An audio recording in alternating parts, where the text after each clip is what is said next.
မင်္ဂလာပါဗျဒါအသက်60နဲ့အထက်ဒါလူကြီးတွေကိုစတင်ပြီးတော့ဒါဝေငှပေးတာပါဗျ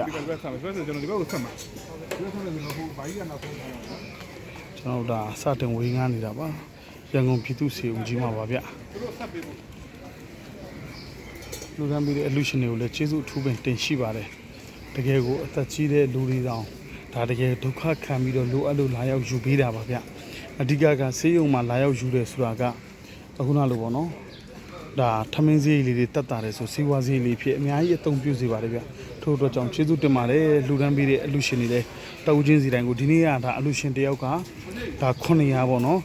ကျွန်တော်တို့အနောက်အလူရှင်တယောက်က300ဒါစသည်ဖြစ်ပေါ့ဒီနေ့တော့ဒါ1300ဝန်းကျင်လောက်ကိုရသွားတာပါဗျကျွန်တော်တို့အလူရှင်မပါပေမဲ့လည်းပြီးစလို့မလုပ်ပါဘူးကျွန်တော်တို့တိတိကျကျမှန်မှန်ကန်ကန်နဲ့လှူနေတာပါဗျကျွန်တော်တို့ကိုယုံကြည်မှုအပြည့်ထားပြီးလူရန်ပေးတဲ့အလူရှင်တအူးချင်းစီတိုင်းကိုကျေးဇူးတင်ပါတယ်အားလုံးလည်းဒီထက်မကလူနိုင်ကြပါစေအခက်အခဲဒုက္ခတွေလည်းဝေးကွာပြီးလူအင်ဆန္ဒတွေလည်းပြည့်စုံကြပါစေဗျ